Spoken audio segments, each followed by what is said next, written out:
Good morning. I'm Mark Settle, and I'm delighted to be joined today by Dyann Heward-Mills.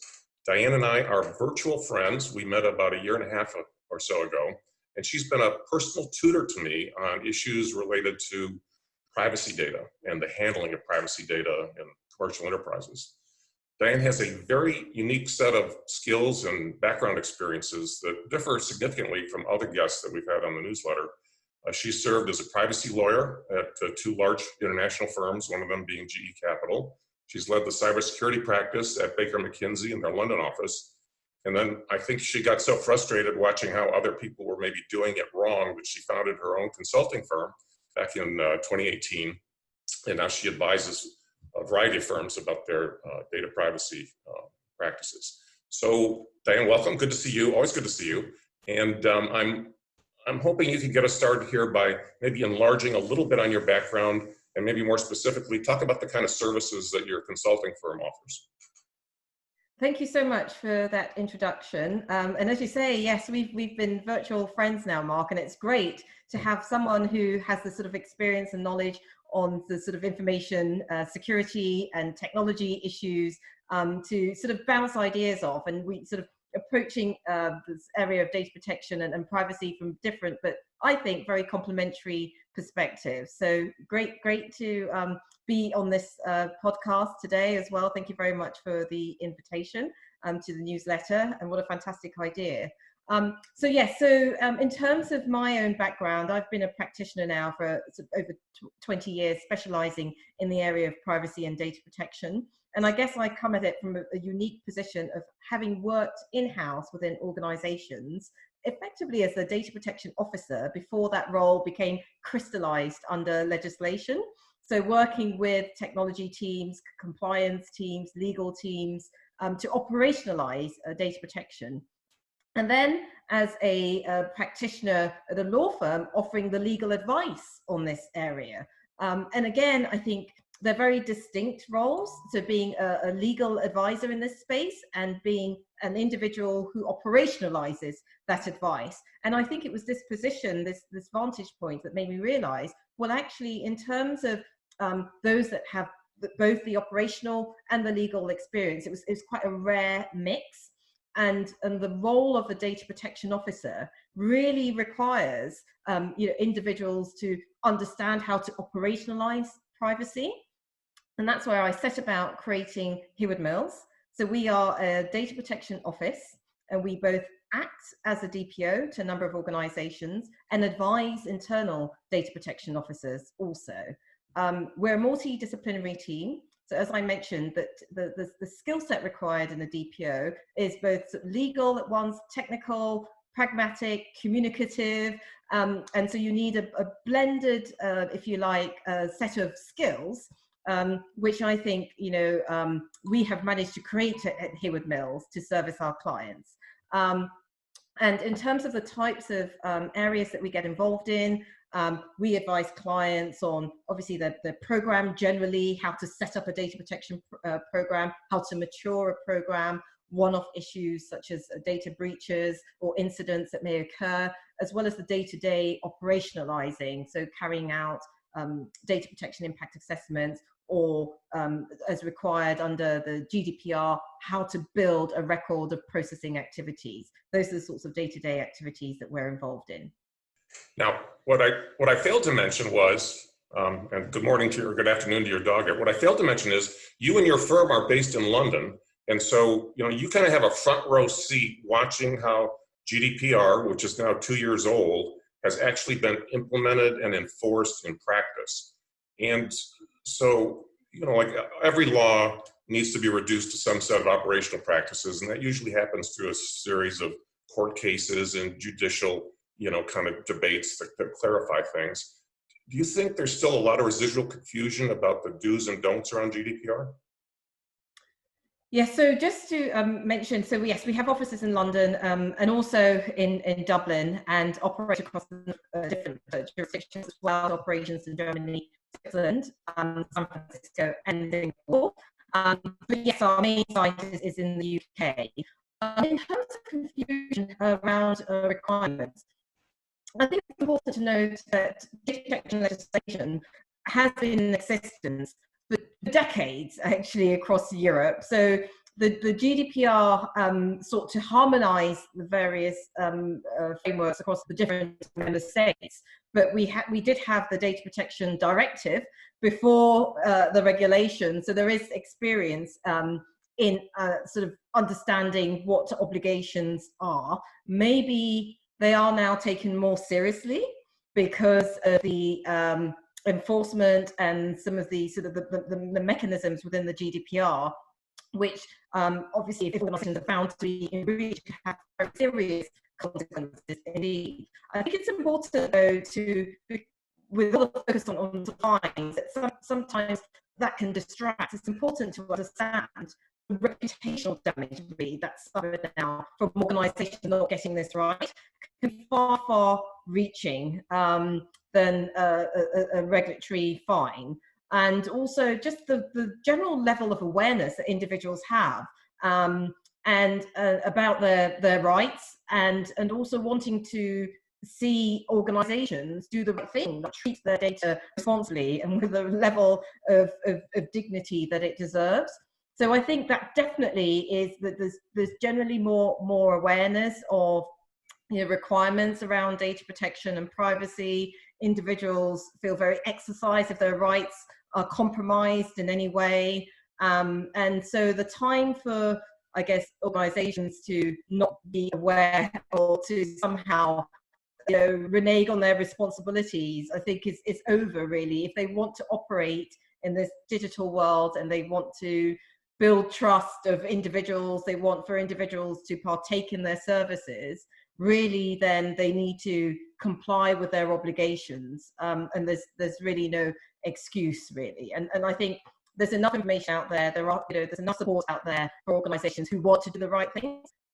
There may be areas of gray, of course, and that's where having the right level of expertise, whether that's your legal counsel or your DPO, others, regulators, can support organizations who are unsure whether there are areas of gray. But in terms of just an understanding of individuals have rights in this regard, individuals' data must be treated appropriately with the right levels of security, not be compromised, should not be abused, the rights should not be abused. I think most organizations operating in the 20th century will have an understanding of that. So it's obvious that we've seen these highly publicized reports of breaches in things like the hospitality industry and maybe like the retail industry, clothing industry. And I'm sure that if we were in a B2C kind of a company, our sensitivity would be heightened by those kind of events. And what about like in B2B companies or maybe other industries that don't have that same kind of interaction with large numbers of paying customers? Do you think some industries or types of businesses are kind of lagging behind and they need a little awareness raising? Yes, so I think it's interesting. Obviously, where you have a large consumer base and you're in the coalface of dealing with consumer issues, the sort of the types of privacy, data protection concerns or issues that may be raised are wide and actually quite prevalent. And it's interesting to consider whether B2B organizations have, as you say, the same level of awareness. Well, I guess it would really depend on what they do. And, if they have a large employee base, for example, there will be a need to consider how appropriately they're handling employee data. And that's often a blind spot, actually, for both B2C and B2B organizations, because often the employment or HR teams handle quite huge volumes of sensitive, special categories information relating to our health, our gender, and other areas that may be sensitive, sexual orientation, issues around, difficulty with managing workload, mental health issues, and in the current environment with the pandemic, issues around illnesses and collection of information relating to COVID and how that may be impacting employees. So I think, you know, it is a blind spot in many organizations. Perhaps there hasn't been the same level of, sort of commercial imperative around adequately managing and the governance around HR data. But it is a hugely important area. So for B2B organizations, of course, they need to be aware of their data protection obligations in that regard. And then often B2B organizations may service clients who have large consumer bases. So it's really important to really know your client, understand the sorts of issues that your clients may be wrestling with from a data protection and privacy perspective, and be in a position to support that.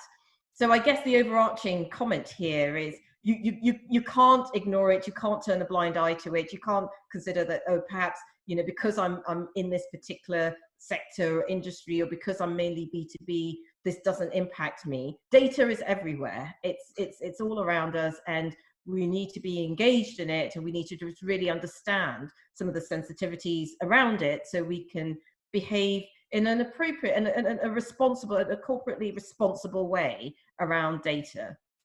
You know, it's interesting. I think what a wake-up call for CIOs in general, but especially ones in B2B businesses, is to realize that, you know, their conventional cybersecurity practices are largely, well, not largely, exclusively designed to avoid, you know, the theft or inadvertent loss of data. And the difference about privacy data, just the mere exposure of it, you know, is culpable. So it can be like not lost, or, and there's a really good example actually recently here. I believe it was in one of the Western states. There was a list of known COVID patients in this one municipality. And all of the first responders, like the fire department and the police department, were given access to this list so that if they were called into, you know, a certain place, they would know, like, we're going into a home where you know, or an area where this has been reported. And there's a lawsuit that's been filed now because that data was never intended to be shared, you know, or exposed from the medical facilities where it was originally collected. Okay, so in the interest of time, we're going to move right on, and I'm going to close with this question. As you correctly pointed out, many companies are taking this very seriously, and some, I think, are even looking for their own gain in terms of exploring ways of maybe, you know, being at the cutting edge of handling this data and satisfying maybe some of the most stringent customer expectations of how data will be managed and the way the consumer, the data can actually monitor its usage, et cetera. So if I was one of those kind of companies, what kind of advice would you give me in terms of investment? What would I invest in, you know, not across the board, but some selected targeted areas to kind of help me really be at that cutting edge and maybe satisfy some of the, you know, the most stringent expectations that a customer might have? So that's a very, very good question, because that's, you know, often where the most progressive organizations would be sitting, would be, okay, what is it that my customer would expect of me here, and how can we go beyond the expectations of customers? So, you know, the regulators have an expectation, and you might say, well, actually, that's the baseline. That's where we all should be, but we may want to reach above that baseline. And I guess, you know, the big change around GDPR, and there's some other legislative developments that's modeled on the GDPR in the US and in Brazil and India and other regions and jurisdictions, is around accountability. So ensuring that senior people within an organization are accountable for how that organization actually manages its information and data relating to individuals. So how do you ensure that you have a governance regime in place that is objectively robust, and how do you ensure that senior people actually are engaged in the issues and are making decisions around the use and handling of data? Because actually, if you've got a good and robust governance system in place, it deals with all the other issues that will arise in this context. So how are we assessing our use of innovative technologies? Are we conducting robust data protection impact assessments? Where are these assessments being escalated to? Are senior individuals aware of the decisions that we're making, and are they signing off on those decisions? Have we really done our sort of mapping of the data within our organization? Have we properly understood where it's flowing to, what security measures that we're putting around it, what is the data life cycle, really? How long are we holding on to information for, and how are we securely deleting it? Having an appropriate governance structure that considers these issues, because often they will be cross-functional. So you will need to have the chief information officer, the security officer, the HR representative, the compliance, the risk, the legal officer and practitioner. They would need to be around a table in sort of discussing, agreeing, determining strategy around these issues. And having a robust governance structure facilitates all of this. And of course, you know, I have to say it, a qualified, experienced data protection officer who can effectively advise on all of these things, you know, who doesn't have an interest in the organization, but just wants to be there as a critical friend to ensure that the organization is doing the right thing. Yep. And actually a combination of that, so your own internal governance and also having a robust data protection office, I think is one of the ways in which organizations can demonstrate that they are very progressive around these issues. Yep. So I hear you saying two things. One, investments in technology to really understand the data you have and how it's being manipulated, et cetera. But equally important, on the governance side, putting in place these processes so that this privacy conversation isn't some kind of a closed loop echo chamber that's happening, you know, deep in the bowels of the company, that some of the more senior people are regularly being exposed to these issues and, you know, playing a role. Okay, well, I'm going to share a personal anecdote with you. My cabin fever has gotten so bad that the other night I opened up a YouTube video and I watched somebody walk from Covent Garden to Piccadilly because I just had to like experience, you know, London. So I'm formulating a list of reasons to go to London, you know, and as soon as the vaccine comes out, and I'm going to put you at the top of my list. That's the reason to come. I look forward to that. I can't wait. We'll chat privacy and data protection along the way, but that's an absolute deal. Okay. Well, thank you so much for joining me, and you know, it's good. It's always good to talk to you. Thanks for your help. Likewise, Mark. Have a good day. You too. Bye-bye. Bye now.